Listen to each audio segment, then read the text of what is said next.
Thanks everybody for coming. I'm pleased to be here.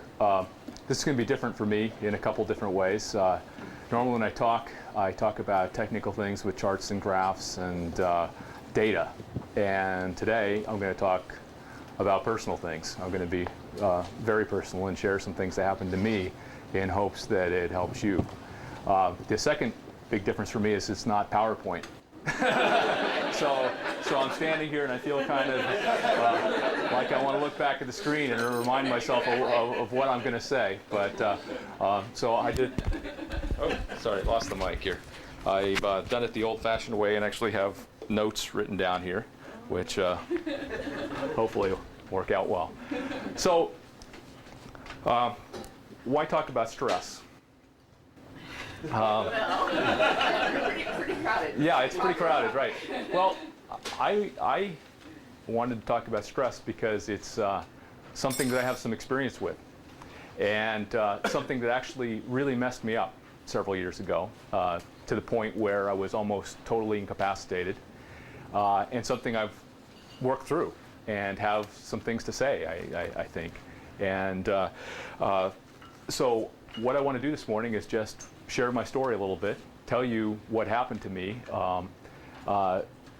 tell you some of the things I learned as I worked through the various things that were literally destroying me, what some of those foundational truths were that I kind of managed to build upon, and then some specifics for, what about the big meeting? What about my review? What about enemies? Things that might, things that bothered me a lot, and things that you might relate to. I've got a whole long list. I won't get to all of them, but I kind of made notes to myself on each one of those situations and how I should react to them.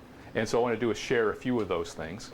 And again, just in hopes that the things that help me might help you. So, how I was completely overwhelmed by stress and anxiety.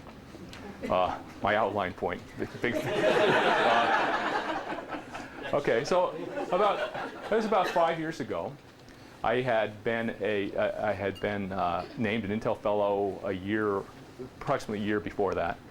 I had always thought of myself as a guy who handled stress and pretty well, actually. You know, I thought I had it under control.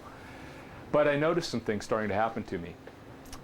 I started to think about how I was doing. I was worried about, am I performing to the level of fellow? Am I doing okay? Do I really belong?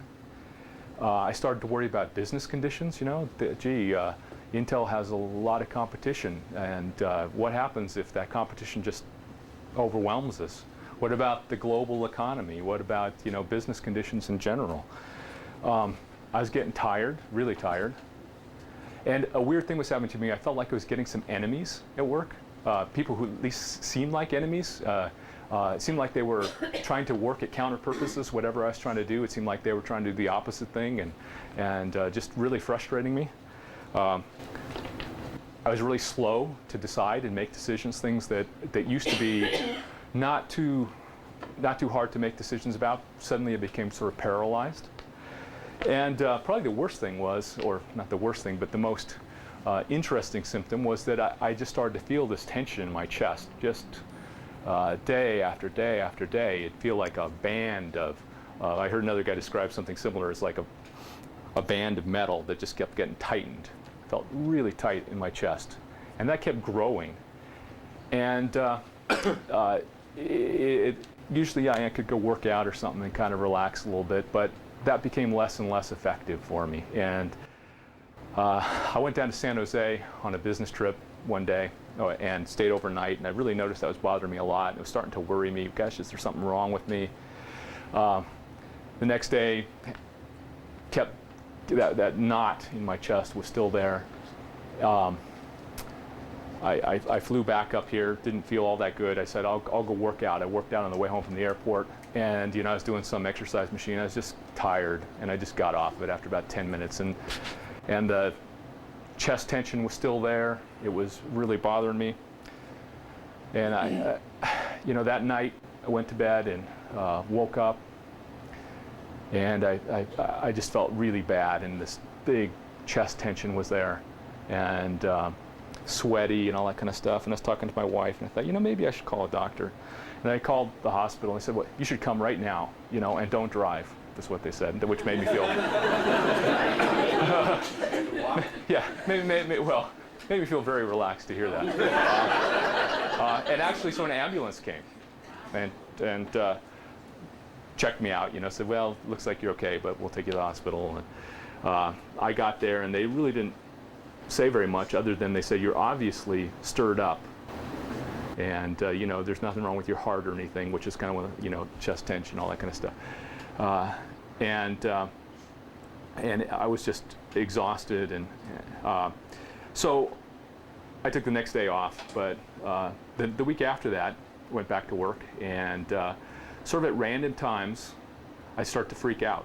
My heart rate would go up to like 130, and I'd be short of breath, and the doctor says there's nothing wrong with you, and I'm thinking I'm dying, literally. And I was convinced I was. I mean, I'm normally a pretty rational guy, and I was convinced I was dying. And then so I went to the doctor several times, and they said, no, you're fine.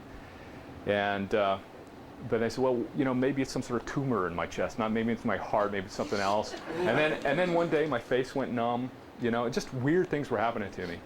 And eventually I found out, what that is? That's called a panic attack when that happens. You're convinced you're dying. Weird things are happening to your body. It's psychosomatic. It happens when your subconscious or your limbic system thinks there's something really wrong, and your brain doesn't really have a handle on it. So I might get this wrong because I'm not a doctor, but your limbic system's pumping adrenaline into your system because there's obviously this fight or flight big crisis going on, and your brain can't figure out what it is. And this was happening to me, and over the course of that was like March, and over the course of a couple of months, that didn't go away, and it became really debilitating at work. That would happen to me at work. I'd be on the phone with somebody or in a meeting. I'd just fall apart.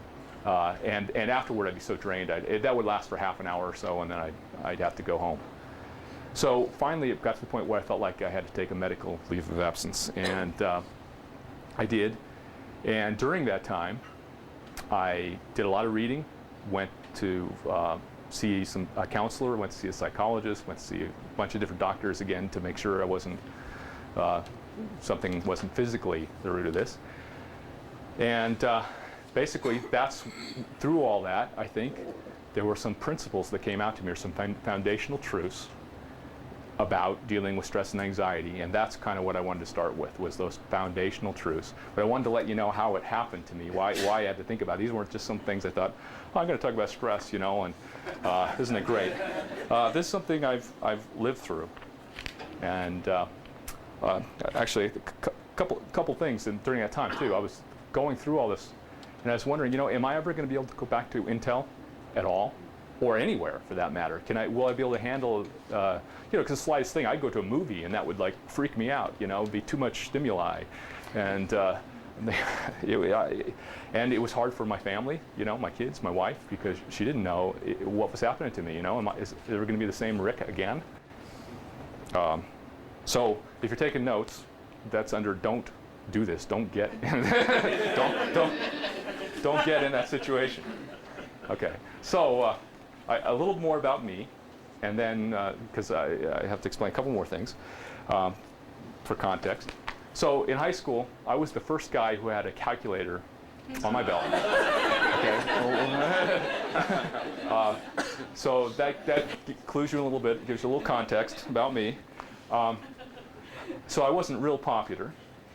And, there are a couple things that I really wanted out of life. I wanted significance. And I wanted to be able to love people.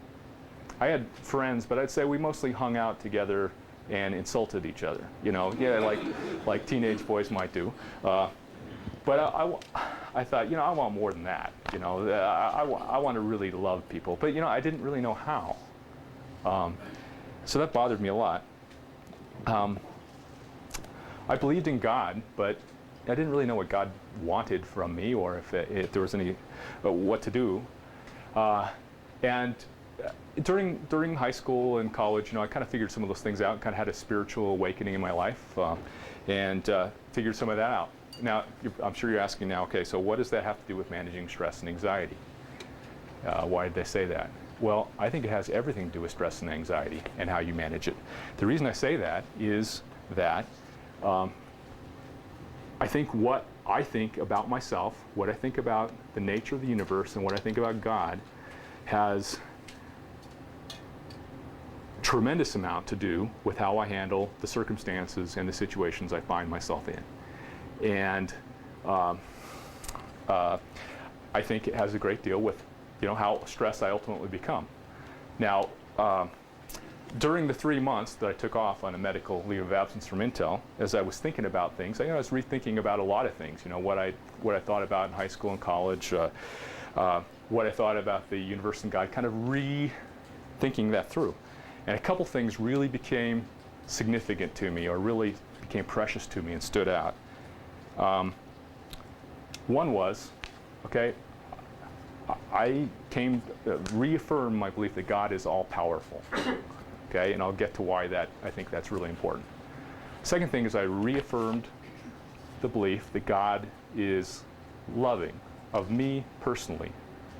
And the important part of that is me personally, not just abstractly. And secondly, independent of my performance. It doesn't matter if I'm an Intel fellow or unemployed, right? As far as God's concerned, it doesn't matter. So those are some foundational truths. So with those things, I know the following. I know whatever happens to me, it's not out of God's control, right? Company falls apart, I fall apart, get laid off, whatever happens to me is not out of God's control. And God loves me personally and wants the best for me, and that's not contingent on my performance. Okay? So to me, that's the core of the issue, right? To me, when I think about that, there's tremendous security and peace in knowing that, okay? Now, and that's to me, maybe the most important thing I can say today is think about that. Think about search out what you think about that. And not just what you think you believe, but what you're willing to rely on, really grab hold of, so that when your world is shaking, you have some stability. Okay, the second thing I learned was that God doesn't want us to be anxious. I was reading some stuff, God doesn't want us to be anxious and worry about things. In fact, he says, if you're anxious, don't be anxious, but pray instead. It doesn't matter what it's about. It doesn't matter if it's a big thing or a small thing. Don't be anxious. Instead, pray. So, to me, that's the framework. When something happens to me or something feels out of control, I know that God's in control, that He loves me, independent of my performance, and that if I feel anxious, that's just a signal. Ask God about it. Pray. Okay? So, a couple of specific situations. So that's the foundation. Louder. Mic up.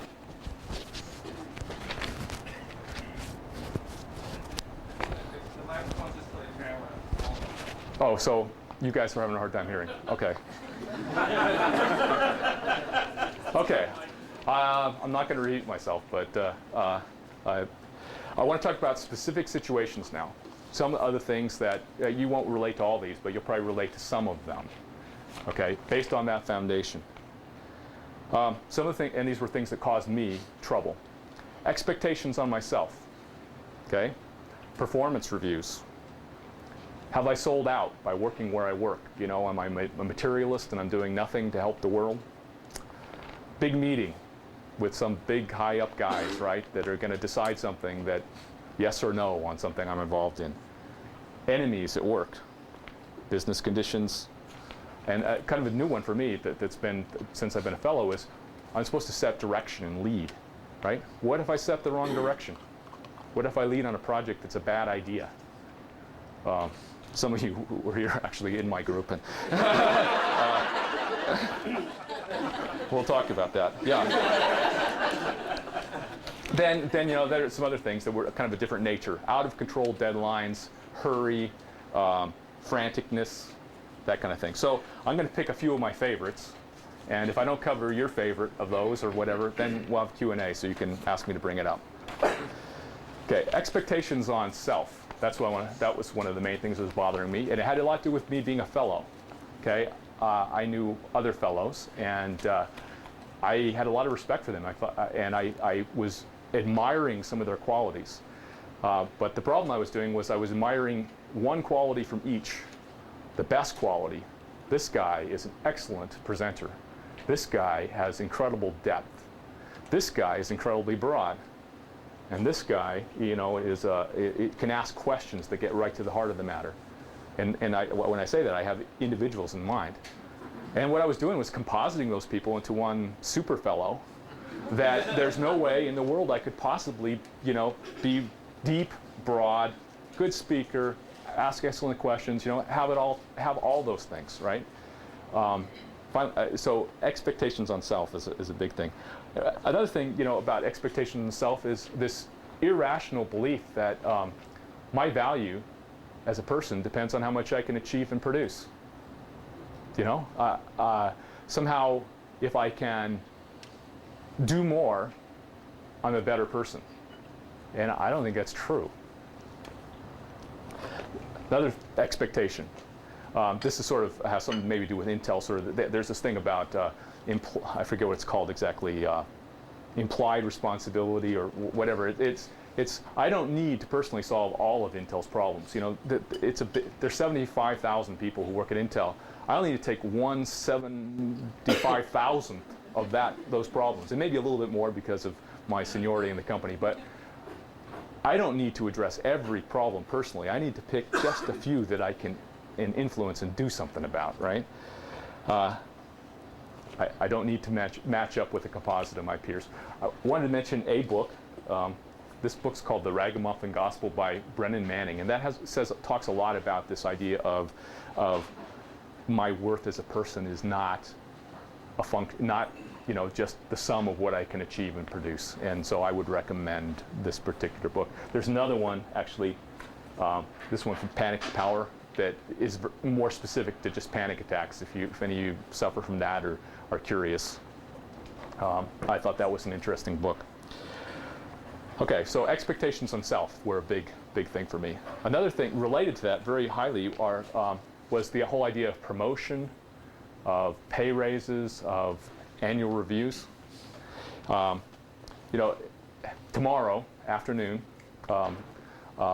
we're having what we call an Intel ranking and rating, right? And we're gonna, me and some other people are gonna go in a room and we're going to decide who contributes the most to who contributes the least in that group, and we're gonna order them, okay? It's a pretty tough but fair process, but scary, right? Yeah, it's very scary. Now, so when I'm scared about that process, what do? Refer to those principles back before, right? Okay, this one tomorrow is going to be me being part of the reviewing body, but there's going to be one where I get assigned, and I know that's going on, and I'm anxious about it. What do? Well, I remember the principles I talked about, right? First of all, the managers there are trying to do their very best they can. I need to remember that. But let's say for some reason they're not, or they make a mistake, which is possible. Okay, I got to remember my principles. Nothing can happen to me that is outside of God's control, and He's interested in my best interest. Right? So if things go awry for me personally, I'm disappointed, I can go back to that. But I need to remember that when I get a review, my review isn't a measure of my worth as a person. It is a measure of my utility to my company to some degree, but it's not a measure of my value as a person. And if there's criticism in there, which At Intel, there's always criticism in your review, no matter what. It's sort, in fact, usually there are 3 criticisms. Why is that there? It's to help me improve. Did my boss do that to give me a hard time and beat me down or make me feel bad? No. He did it to help me understand some ways that I can improve. And it also serves as a reality check. I think I'm doing this, and my boss says that. Okay, that's a reality check. Okay, so what do I do? So as a manager, how do I try? As manager, it's actually worse than as an employee, I think, because you realize that people are looking at you and realize that all these people with their hopes and desires and themselves as a person, and you're deciding where they fit and whether they get a promotion or not. So you know what I do? I pray. I ask God for wisdom. And for all, not just for me, for all the people involved in it, that we could be fair and do the best we can. Okay, this whole idea of reviews raises a question for me, which is, just who am I trying to please anyway? Actually at work, I'm trying to do a good job and please my boss and please my company, but ultimately, who am I trying to please?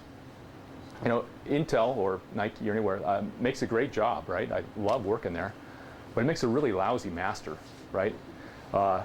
Because if you let your company be your master, you know what your master wants: production without regard to cost, right? I mean, if you now of course people at work are human, and so they don't drive, but there's this dynamic at work where you get rewarded for production, right? And you do more, and you get rewards. So there's no concept of limits in that. You have to set your own limits, right? So I could be getting good reviews at the expense of my family, my kids, my health, and those reviews are going to say, "Great job, great job, great job. We love it. You're great." And that may not be great, right? If it costs too much, that's not great. Now I'm all for, doing the best we can and really working hard, but there has to be a limit that we set, because the company isn't going to set a limit for you. Right? That makes sense? So say, well, okay, so I set a limit and my job requires more than that. And I'm not talking about like one day, I'm talking over months and that kind of thing. What do you do? What if setting that limit means I don't get promoted? That's good, because you don't want a job that that by the structure of the job takes you beyond your limits. What if I don't get the raise I want? Is it better to have that raise or to have your family know your kids, right? Good marriage, right? Now again, don't get me wrong, I'm not saying that we don't work really hard. I'm just saying there's a line that and we have to decide that for ourselves and stick with it and live with the consequences. And there may be consequences. There may not be consequences, because actually by setting that, maybe you're going to be more rested, more creative, and actually do better. I don't know, but there certainly can be consequences, and I need to decide what those are for me. Okay.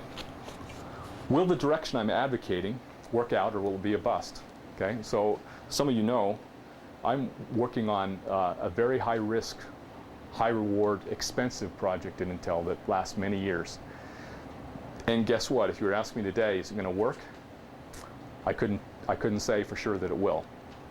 I think so, but I'm not sure. Could it be a bust? Yes, it could be a bust.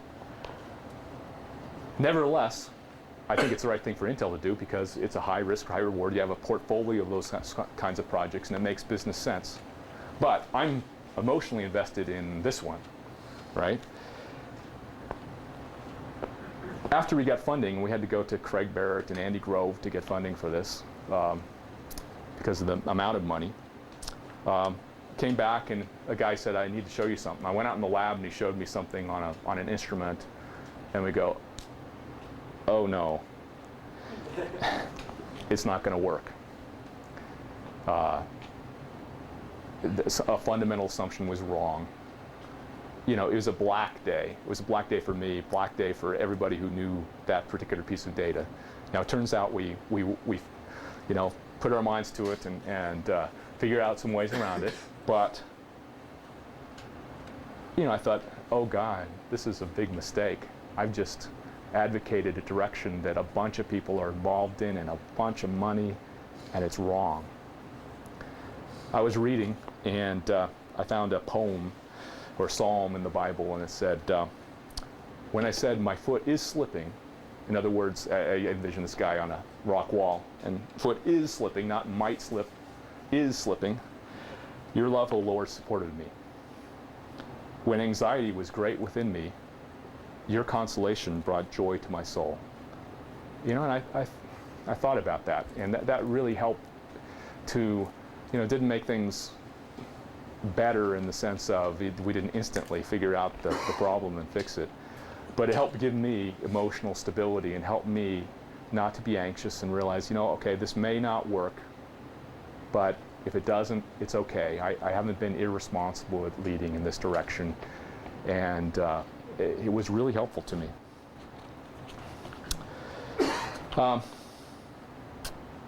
Okay, so since then it's been up and down, and several more of those events actually,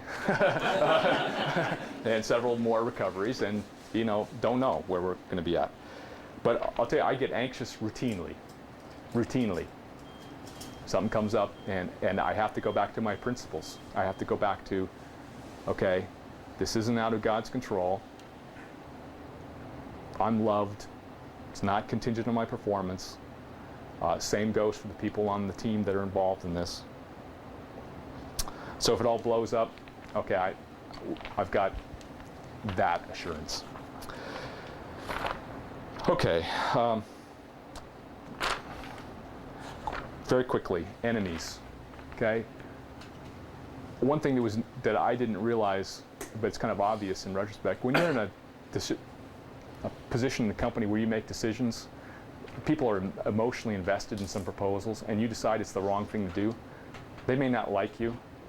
They might not be able to separate the decision from the person. It may be personal for them. They may not like me. That was hard for me to get used to, but it really helps me now to realize, hey, that's just natural, and that's just what happens if you're in a leadership position. Okay, one more thing and then questions. Margin.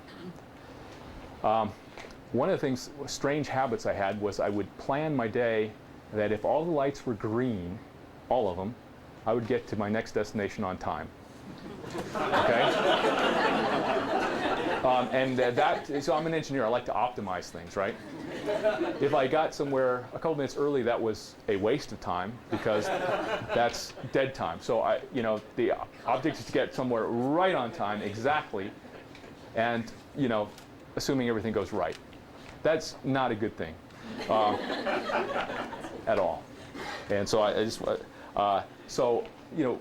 I use the example of driving somewhere, but it also is true with meetings in your own personal schedule. If you have meetings 8 to 5 every day, that is no margin. That's sort of the equivalent of assuming every light's going to be green, right? That's a bad thing. So I want to stop there and open for questions, but I just want a couple things in conclusion.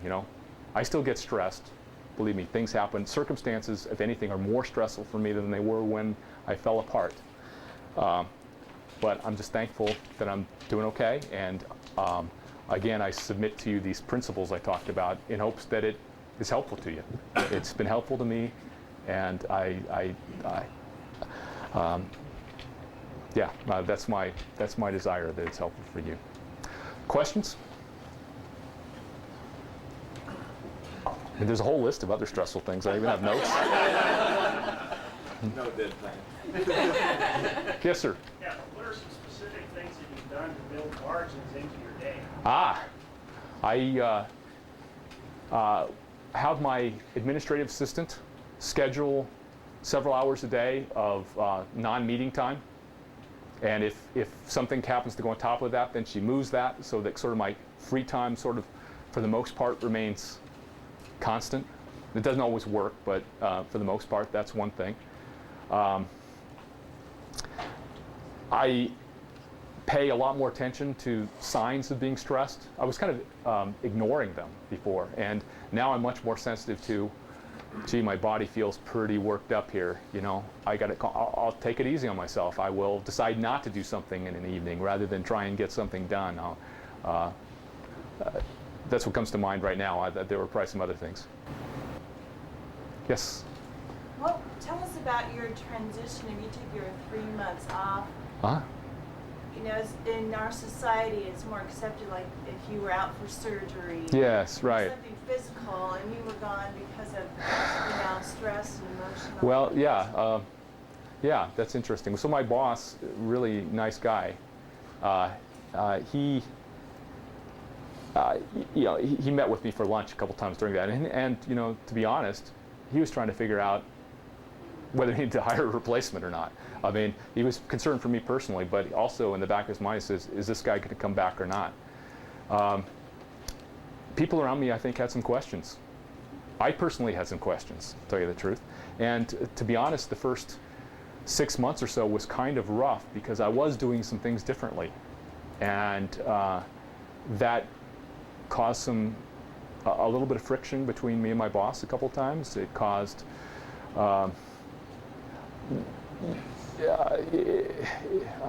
it was not that easy, to be honest. But I don't feel like there's been any residual effect of that. I mean, people had questions, I think, that were reasonable questions, just as I had questions. But I think once I was back in the saddle and doing some things, I think the questions went away. And in fact, there was one day my boss said, "You're back to the old Rick." You know. Yeah. Yes. What kinds of things were you doing differently? What kinds of things was I doing differently? Okay. I think when I went back to work, what kinds of things was I doing differently? Besides the frame of reference in my mind, I was cutting myself more slack in terms of the schedule thing, where I didn't allow meetings to be 40 hours of meetings a week, which can happen if you let it, at least in my position. Reinforcing some time that I could catch up on things and do some actual thinking, that helped a lot. There was a difference in my mindset with my boss. It's like, I'm not going to do your boss may often have you could do better if you did X, right? And before it'd be, so therefore I need to do X. And it changed to, I need to think about whether I can do X or not. I would like to, but X may be too costly to me personally. I may not be ready to do X now, maybe later. So sometimes there's some decisions about what I would do, what I was going to take on, that in the past I would have said, yeah, of course. And now there's some conscious decision about, that's too much, I can't handle that. I know it would be better, and I know I'd get a better review if I did, but I can't. Yes? What is it that, or how did somebody with a good, rational, solid mind move to a position of faith in a God which can't be proved? Oh, well, actually, to me, I look at the universe around me, and I look at even mathematical things. It doesn't look random to me. It looks designed. To me, actually, creation screams design. I look at even physical content. Why there's this E, and there's equations. E to the pi, minus j pi something, or just weird things show up. And I think, why does the same thing show up as a circle and show up in other places? And somebody who's a better mathematician than me probably has a great explanation for that. But to me, it wasn't. To me, it was the rational thing. To me, to think anything else seemed less likely. Yes? So, what do you think about a promotion? What? Good deal or bad deal at all? Oh, promotion. I think promotion is a great deal, as long as it's within our capabilities. As long as we can get promoted by staying within our operating envelope. And what I mean by that is, I wouldn't figure out how much time, energy, passion, whatever you can afford to give work before for me, I'd say before God, for you, however you want to decide that, stick to it, and hopefully, then you do the best you can, and you get promoted, and then maybe you don't. And that's okay, because if it took more to be promoted, going outside of that envelope that cost you significantly in terms of your family or other priorities, then I'd say wait, because usually my experience has been that you get better over time. So something that you couldn't handle this year within that operating envelope, maybe 2 years from now, maybe you can. And I'd say wait, be content with waiting until then, because otherwise it's going to force you to spend 2 years outside of that envelope. Does that make sense?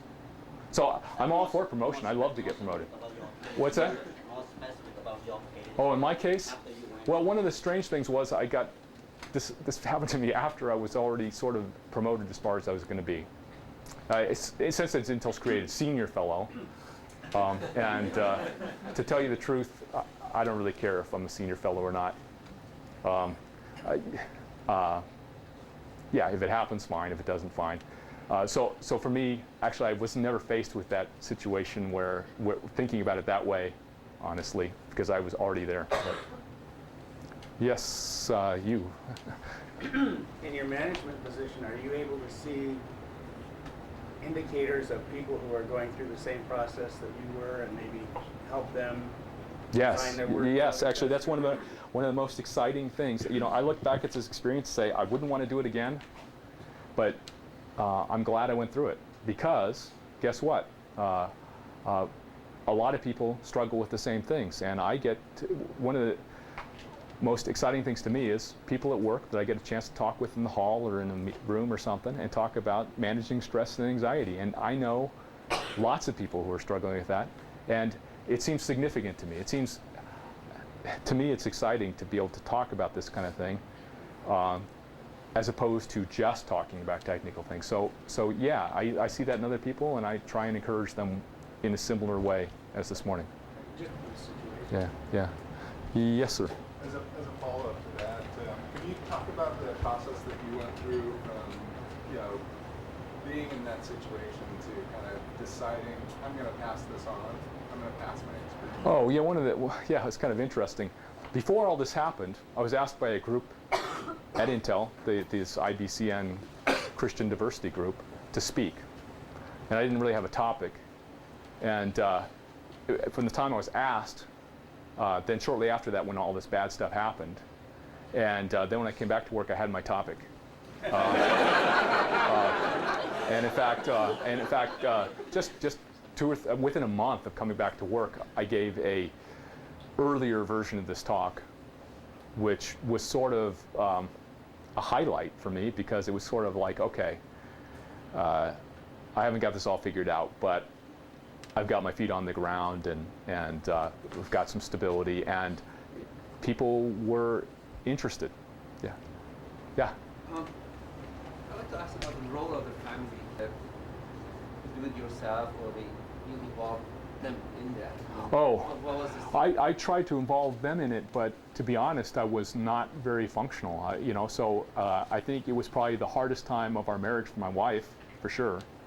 It wasn't a great time for me either, just because it's hard for me to communicate. It was hard to me to even know what I was thinking. So even though I was off, it wasn't a great family time. I tried to involve them as much as I could and tell my wife what was going on, but I wasn't very articulate about it. So it was just a hard time for her, unfortunately, and that's one of the worst parts of it. So a round of applause. Thank you very much.